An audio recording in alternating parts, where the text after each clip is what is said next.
Welcome back, Inebri-arts. This is Andy, the Inebri-art podcast, and I'm still recording from home. We're starting to do some live recordings again, but I've kind of really liked Zoom because I get to talk to some cool people from all over the place. And today's guest is Drew Citron. Welcome to the show. Hi, nice to be here. So we've been getting a ton of musicians this summer, mostly because I feel like every tour has been canceled. Were you on tour? Were you planning a tour? Like, what were you doing Correct. pre-COVID? Yeah, I had this record got pushed about 5 months in total. Like got pushed twice. So I was supposed to play South by Southwest with my solo project. Mm-hmm. I actually luckily I got to play one last gig like the day that this hit.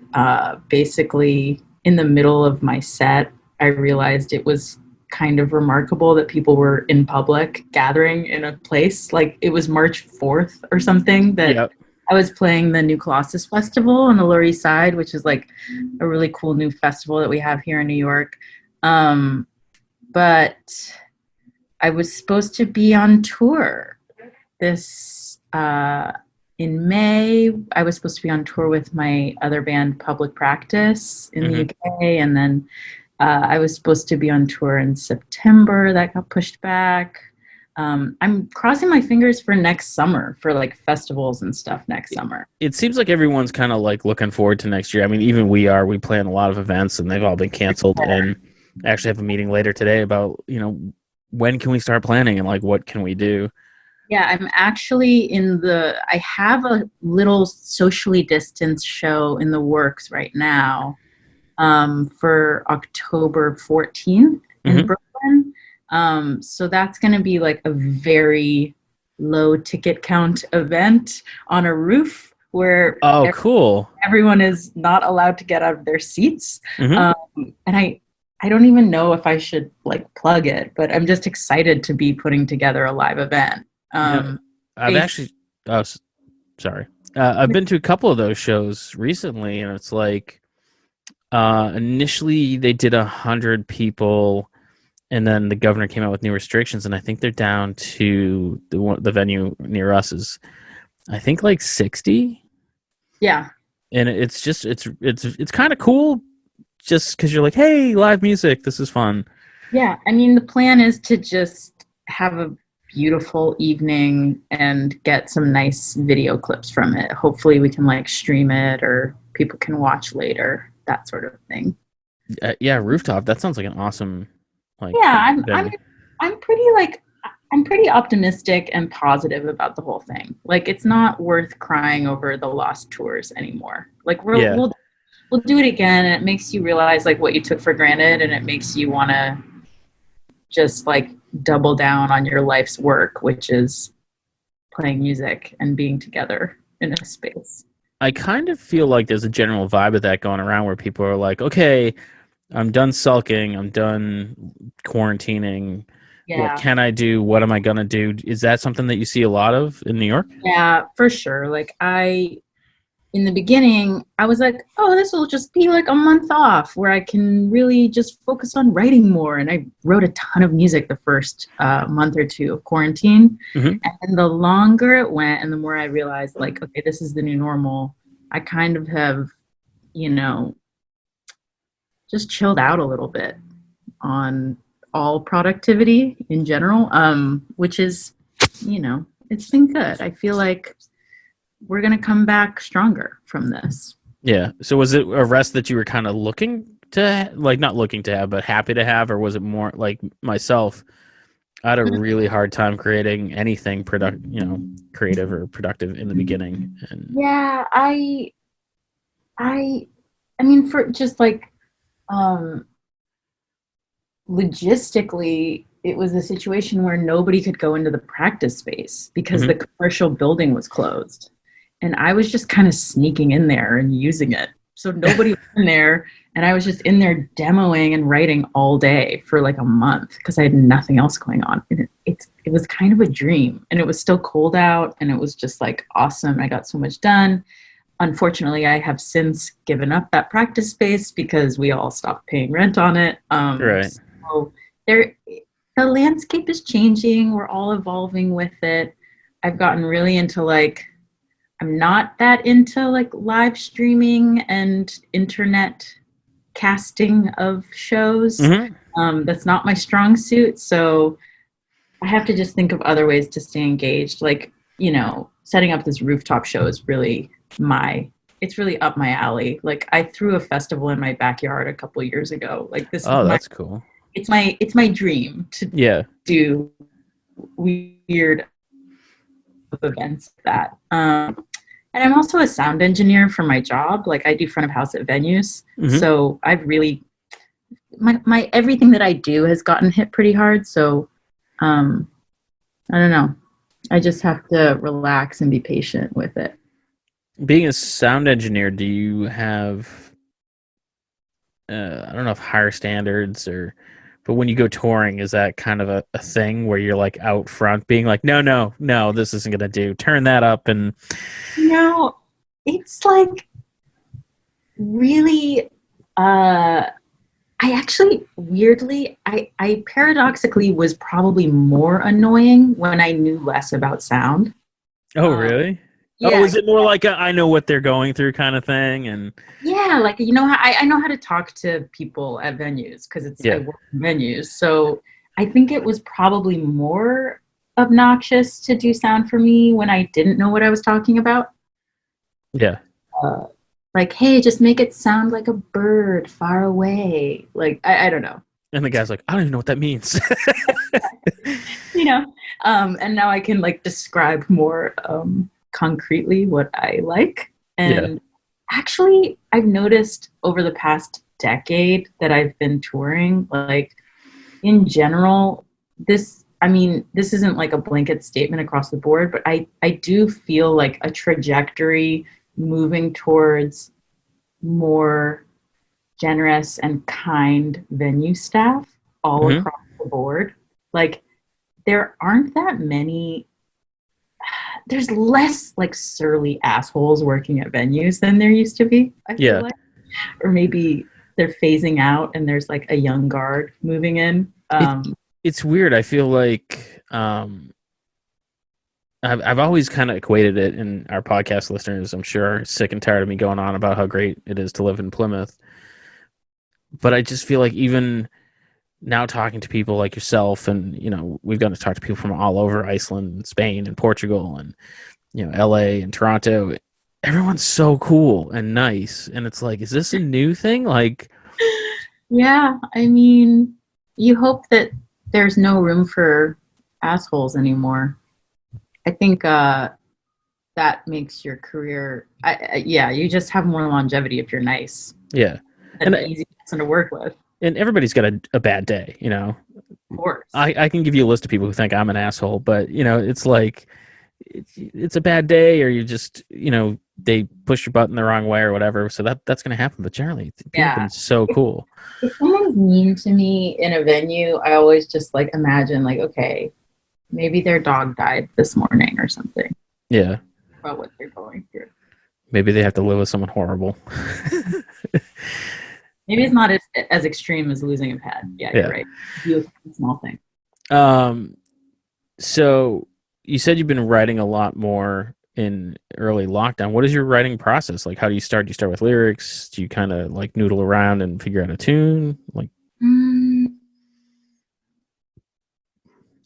I kind of write the guitar parts and the tune. I write the melody and the guitar goes under it, I think.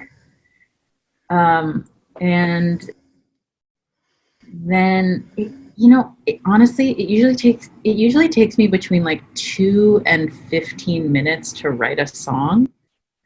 And like, then I just have to flesh out the rest of it. Does that make sense? Like I kind of write a hook or a little tidbit of something, and then that's the hook, and then I make a verse happen with it. I write a bridge.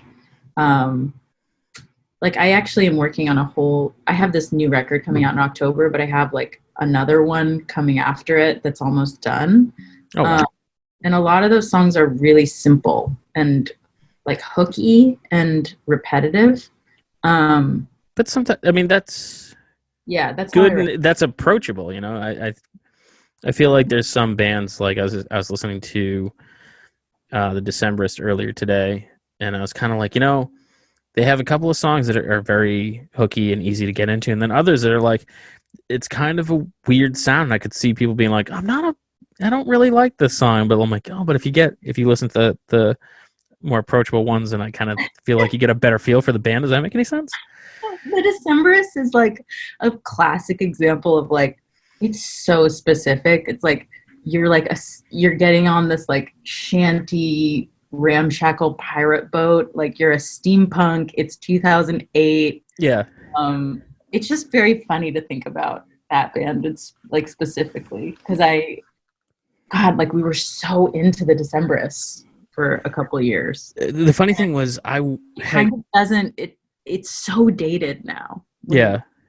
I still really like them though. Of course, a lot of great songs. Of course. They, I knew they existed, and I don't think I ever really gave them much of a listen. And then I was dating this girl, and she's like, oh, I got us tickets to go to a concert. I'm like, oh, who is it? She's like, the Decemberists. And I'm like, oh, I've heard of them. She goes, I haven't. I'm like, you just bought us tickets to this random concert. She's like, yeah. I'm like, okay. And they put on such a great show that like I kind of became a fan. Yeah. The like 12-piece co-ed experience. Cool. So to give our listeners, and I hate asking because it's so hard to define like music, like what style. What band would you tour with that would make sense that people would be familiar with? I mean, so my old band Beverly, like I feel like would make sense to like open for, say, a Best Coast or a Bully, that kind of a thing. Mm-hmm. And the new project, which is just my solo stuff, which is totally an offshoot of Beverly, but a little more singer-songwriter, and even like a little more Americana, like country. I would say like a Jenny Lewis, right? No, I'm not sure. I'm not familiar with that. Who that is? Or like a, Natalie Prass or something. Okay, yeah. So is there a big difference in the way that you write for yourself opposed to when you're in a project? Do you kind of try, like when you write a song, are you like, oh, this is more of a song for this project, or that's more of a song for myself? Yeah, there's a difference. I mean, I'm in a disco punk band called Public Practice. That's a completely different genre than my solo stuff. So, it's like flexing different muscles. But the solo record is just personal. It's just songs about my life and my feelings. Is it harder to kind of like open up and write that sort of thing, or is it more of a therapeutic, like, whew, I got that off my chest?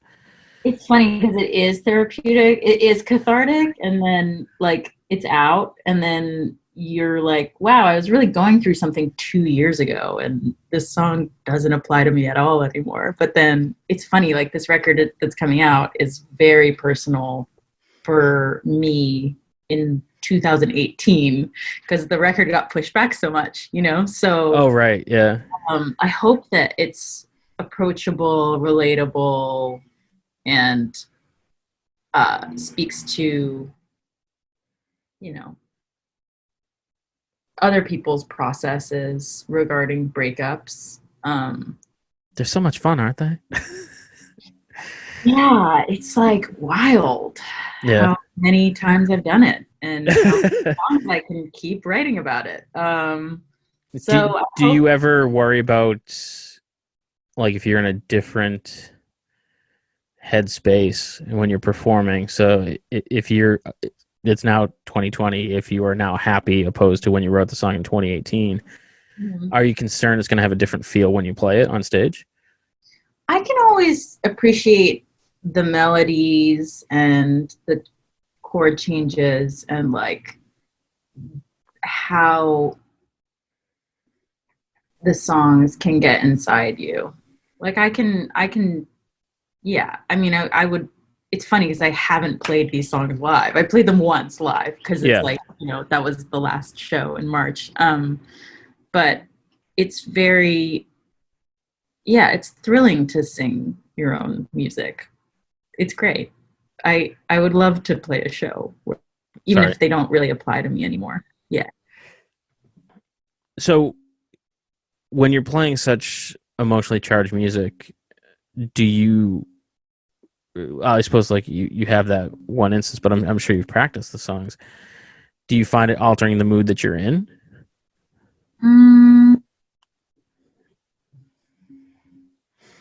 I don't know.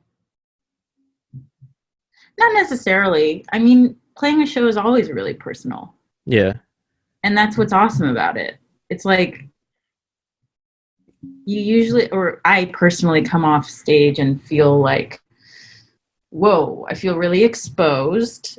And I really need to like either be around a lot of people and just like party afterwards or go be by myself because it was intense. But sometimes it's really nice to just be at the merch table and like connect with people. And like at least, one of the most powerful experiences I've ever had as an artist was playing a festival in Savannah, Georgia. And like a girl came up to me before the show when we were loading in and said, like, I made this poster for the show. And I was like, oh, she had contacted me on Twitter and said, I just made the poster. And I was like, wow, it's so nice to meet you. Amanda, wherever you are, shout out Amanda. She was like, she just kind of started, she really had an emotional reaction to meeting me. Like, and that's crazy because I'm nobody, she was really emotionally overwhelmed to meet me and told me to like, she was like, you can never stop writing music. It means so much to me, Oh boy. It was like the most, it's like the only thing that's keeping me going, honestly, as an artist is like this as long as you can touch one person, that's what it's all about. So thank you, Amanda. Wow, that's awesome. Yeah, it was awesome. Yeah, we had someone reach out to us when because we run a lot of art events in town and whatever, and we were talking with one of our regulars, and he's like, I kind of credit you guys for helping me, stay off heroin. And I'm like, what are you talking about? And he's like, this gives me something to do, and it's really, because I've met so many cool people and they've appreciated my artwork. And I'm like, no, we're not. Don't put that on us. Like, that's not, we didn't do that. And it was like I was doing everything to backpedal. I'm like, no, that's not us. You're like, we're not your sponsor. Yeah, like that's awesome, but don't, because now I'm like, oh my god, if he ever falls off the wagon, I'm gonna be devastated. Wow, that's really cool though. That's really cool. You gotta find your niche. Yeah, it's just, it's weird to like accidentally make a difference in someone's life. Totally. So the poster that you made, was it just like a single poster that you made for you, kind of like a? She like did a run of posters for the show. Oh, that's cool. Yeah. I've heard so many people over the course of the summer talk about the merch table.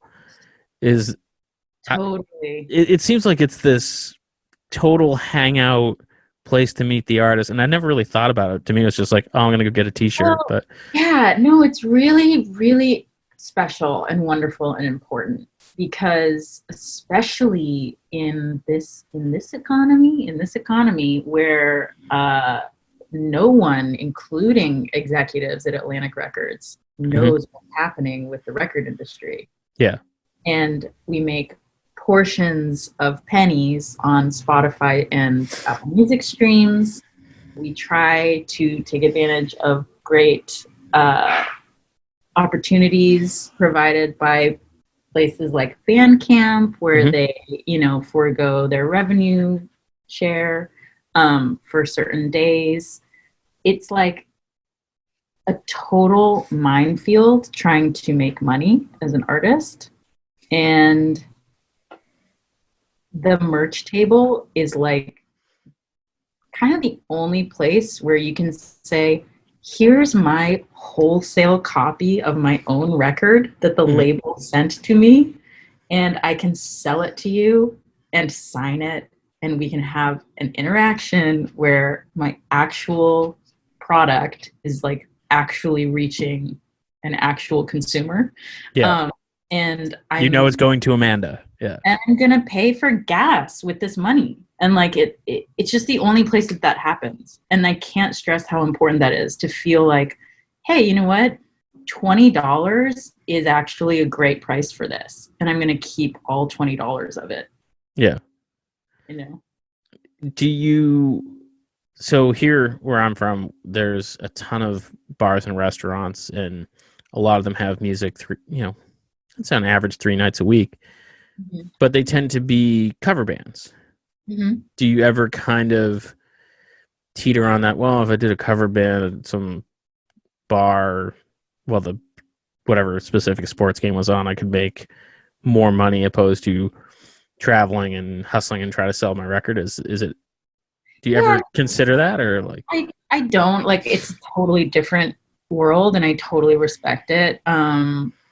I my cousin is actually like a very, very degreed guitar player. Like Mhm. he's like getting his PhD in guitar, and he plays.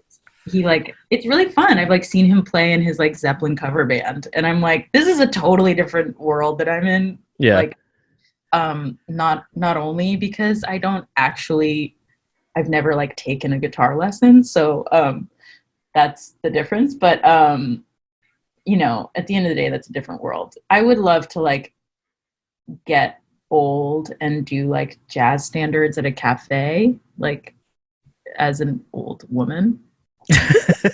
Okay. I would love to have like a residency at a cafe when I'm 70. I feel like if it was a jazz club, it'd have to be like super smoky. Yeah. That's the dream for me with covers. Yeah.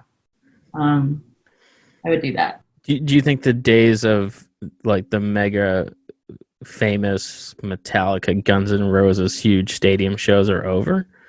Someone was just talking about like the fact that when uh, uh, Odyssey and Oracle came out, like nobody knew who the Zombies were, and like a bunch of I didn't know this, but a bunch of American bands formed just pretending to be the Zombies, like Oh, really?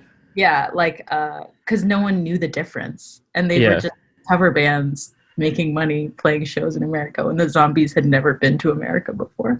Oh, that's weird. I like that story. Yeah, and it's even like a cover band. I guess they were pretty hot for the area for a while, and I know they have original stuff, and I won't name names.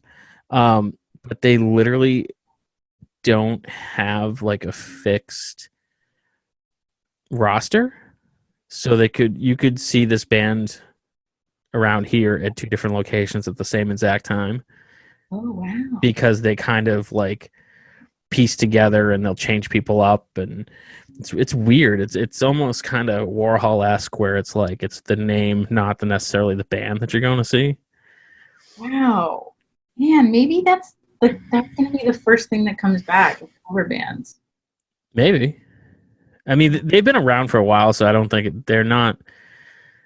Everything's here is so strange. It's like you can have a musician playing in a restaurant, but not a band with a dance floor, or, Right. so it's everyone's trying to figure it out. It's just been Yeah. weird, but yeah, the shows I saw, one was a cover artist, a good friend of mine, and the other one is a local band that I think is really starting to take. Well, this was going to be their big year, Yeah. and they were trying to get on a lot of I just feel like festivals are the way to go now. Yeah, I'm like when you say big year, I'm like it's just I'm just trying to have a year. Well, I think you've had at least 8 months so far. I've been just really lucky. Like I've been on tour basically for a decade, as I said. And Yeah. like I just keep getting to do it and I just feel lucky and like I just want to keep doing it. It doesn't have to be selling out huge venues. It can just be, you know, continuing to go play small clubs. I love it. Yeah, I've always said it's better to squeak by making a living doing something that you love opposed to, you know, Sorry. work. It's better to, Totally. yeah, opposed to like, being a Walmart store manager making a bunch of money, hating life. Yeah. Where do you enjoy touring the most? Well, I've had so Beverly had quite a bit of success in the UK. Like Hmm. all of my projects have done better in the UK and Europe. And that's awesome. I've been to like more small towns in the UK than most British people, I think. And it's great. I just really love the community there. I love like the indie rock fans Hmm. are so diehard in Britain. I think because they have such a great broadcasting service, as we all know. Like BBC actually dedicates an entire channel to discovering like local and Oh, independent really? music. Oh, Yeah. that's cool. So it's kind of like it's just more accessible there. They have better journalism for it. You know, they dedicate. Yeah, I don't know.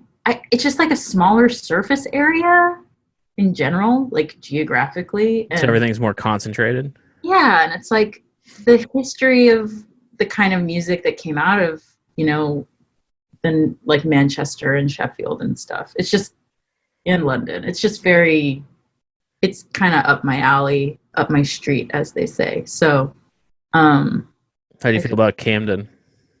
I feel really, yeah, and that as well, you know, I feel like I can't wait to go back. I would be there right now if they would let me in. Yeah, we've. Literally, I'm supposed to be on tour there right Oh, now. you really? Yeah. That sucks. Sorry. Yeah. Yeah, we were invited to come hang out in Camden by some of our past guests recently, and Oh, cool. I had been there once before, and I'm like, I had such a good time, but I was only there for like a day, so it's just kind Yeah. of a whirlwind. Yeah. Is there a place that you want to hit touring that you have yet to? Yeah. I really want to go to China. Oh, really? I want to go to Asia in general. Yeah. I think that that's like a really, if you can get your foot in the door over there, you can just go. You can just Yeah. tour. And I think they have like government funded grant kind of money to bring bands over. Hmm. Um, You wouldn't think that. I mean, they don't get a lot of good press over here, so you wouldn't really think that kind of thing about them. well, or, you know, going to Japan, you know, I think that would be cool. So, I mean, we've been talking a lot about what your plans are. How did you even get into all of this? Were you from a musical family, or? Yeah, I am.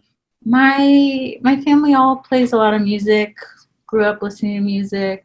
Um, I've always been extremely sing songy. Uh, I grew up playing piano. My dad taught me how to play guitar.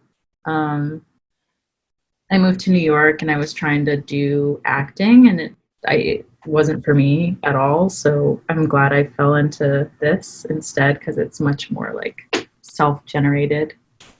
Um, yeah.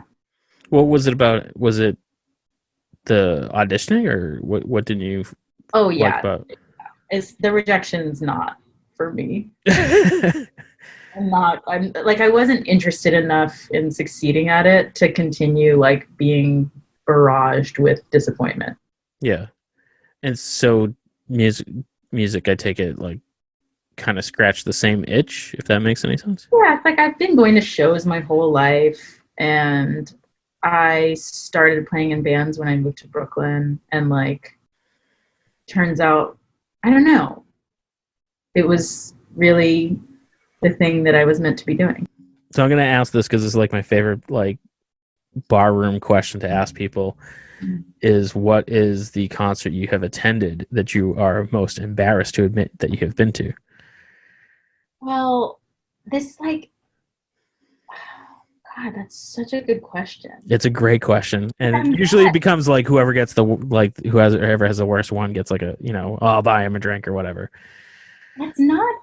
It's hard because I'm not actually embarrassed because like it was awesome. I saw like I'm from the Bay Area. I'm from San Francisco, and like I saw one of the like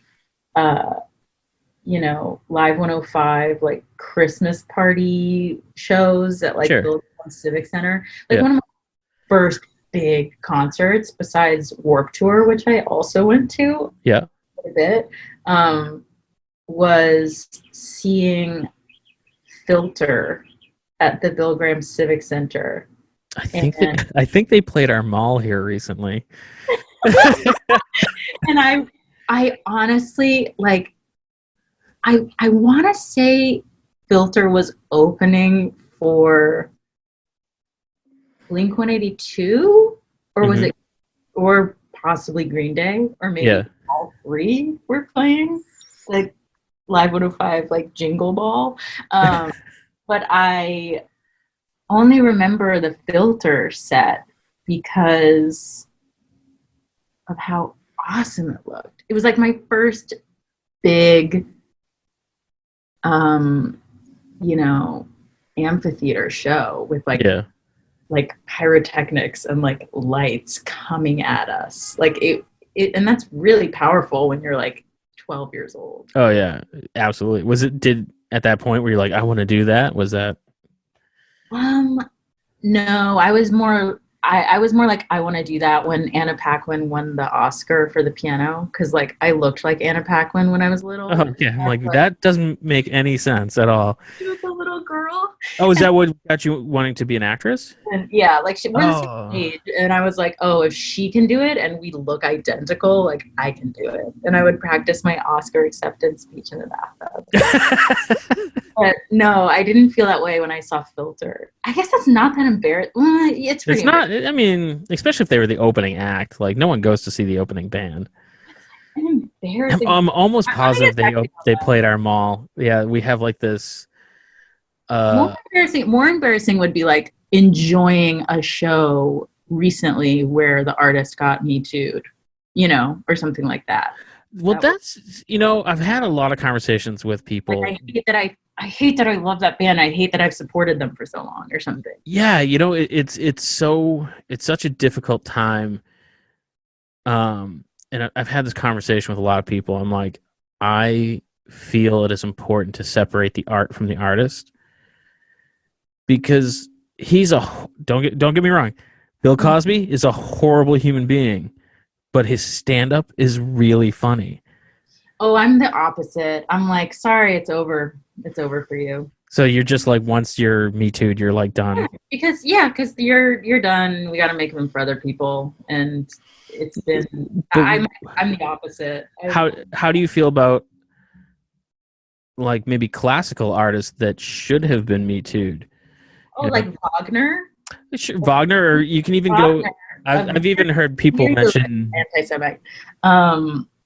Who else? Well, I was going to say, like, I've heard people say some pretty shady things about Jimmy Page from Zeppelin and him having inappropriate relations with like a 13-year-old girl in some hotel room where he held her against, and it's one of those, is that rock legend or is it real? Who knows?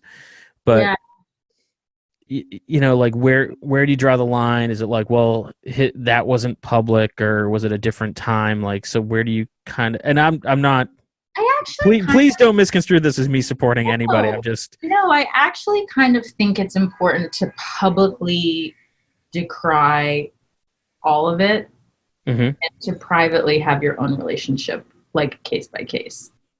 Because I want to... That's actually a pretty good answer. Yeah, I like that. I support the movement 110%.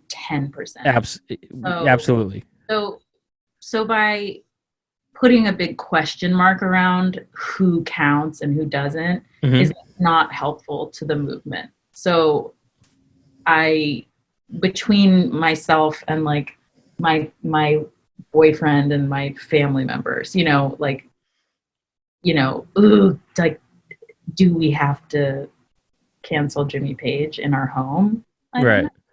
But But publicly, yes. publicly, we won't go see Bill Cosby, but if his Hell no. show's on Netflix and we got nothing to do and it's just the people sitting around our home. I just think it's important to like, the other thing is like people just get so bent out of shape on like getting Bill Cosby taken away from them. And it's like, oh, well, and it's like, he's a terrible person. Like, it's kind of like, get over it. There's yeah. gonna be there's billions of people in the world. Someone else deserves that spotlight who didn't rape people. Yeah. So let's move on. That's kind of how I feel about it. Okay, that's fair. Yeah. 100% fair. I don't know how we got so deep into this. I don't know. That's what happens when I don't plan questions. It just goes where it goes. Yeah. Yeah, so let's get back on track. You said you had a new album coming out in October. Yes. So what's that album? What was the process like? How'd that happen? The album is called Free Now, and that's the titular track. The big single is called Free Now, and I just finished shooting a music video for it upstate, and it's going to be beautiful, and I'm really excited. And the album is just like, it's my solo debut, so it's very much what you think it is. It's like a very liberated breakup album about, that song in particular is about letting go and being alone and being free, and how hard that is, and also how liberating it is. Yeah. Mm-hmm. And you said then you're already working on another one. Mm-hmm. So was this because of COVID, or were you planning it this way? Well, I'm always writing, and I think COVID really focused me on writing and finishing things. Mm-hmm.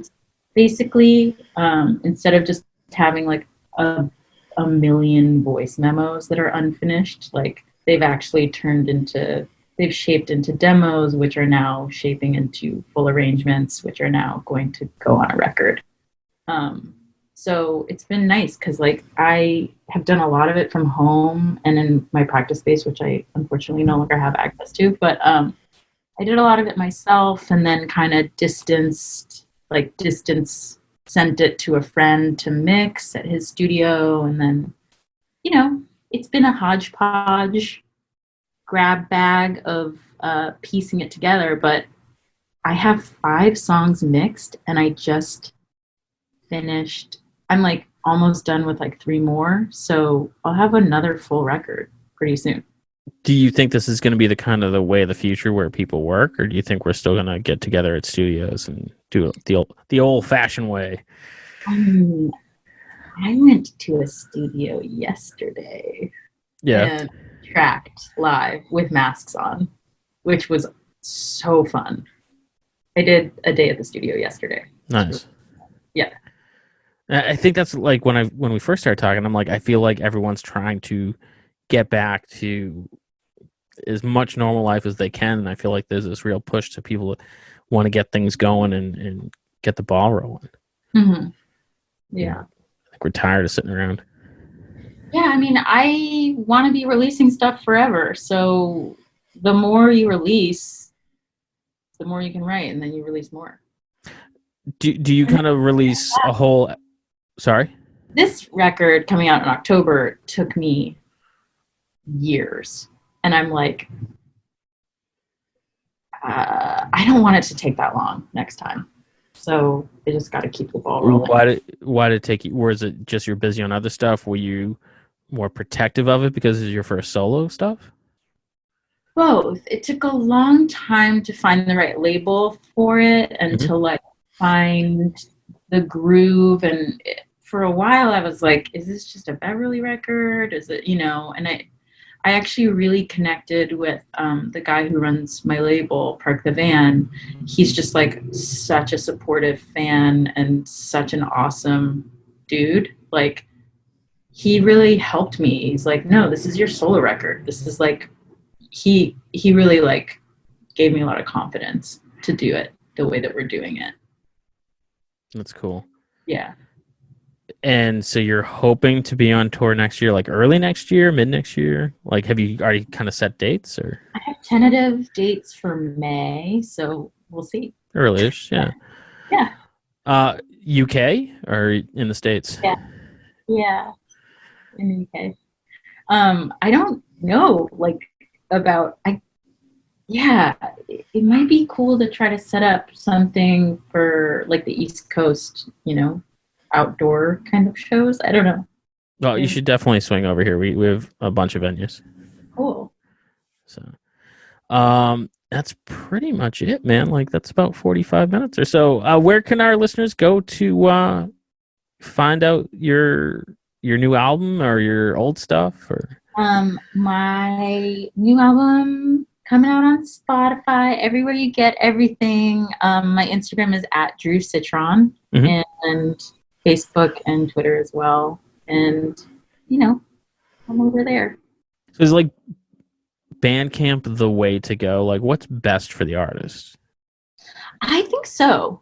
Yeah. And yeah, because I feel like everyone recommends Spotify, but I feel like and again, that's just from what I hear, that Bandcamp is the most supportive of the artist. Mm-hmm. Yeah, totally. Nice. I'm gonna have to push them more often because I like. Yeah. I love Bandcamp. They're really cool. They're really artist friendly, and they're doing that revenue share, like Friday thing. So that's pretty cool. So that's kind of, I can't remember who I was talking to, but someone told me about that. I'm like, that's just such a cool thing that they're doing, and I feel like when you ask most bands, they're like, "Oh, we're on Spotify because it's the thing," but it's like, if Bandcamp's the best for you guys, that's where we should be going. Yeah, for sure. Awesome. Well, we hope to see you on tour, and I can't wait to hear. So, what's the date of the new album? The October 9th? October 9th. Yeah. Yeah. And hopefully I'll have like a cool video to post of the show. The rooftop one? That'd be awesome, because I immediately went like, oh, I wonder if there's any rooftops near us that would make for a cool show. Yeah. But yeah, we wish you the best of luck, and I'm very excited for your new album, and thanks for talking to us. No problem. And to our listeners, we'll catch you guys again next week with our next guest. Peace. Thanks for listening to the podcast. You can find us on all social medias @Inebri-art, except for Instagram, we're @Inebri-art6. You can email us with your questions, complaints, and whatnot @Inebri-art@yahoo.com. And if you're looking for more podcasts, you can check out the other podcasts on our network, Retro Redoctopus, America's Hometown Horror, and, of course, Bar Talk, Old Colony, and Inebri-art Podcast, the original. So check those out and subscribe and comment so we can reach more people, and thanks for listening.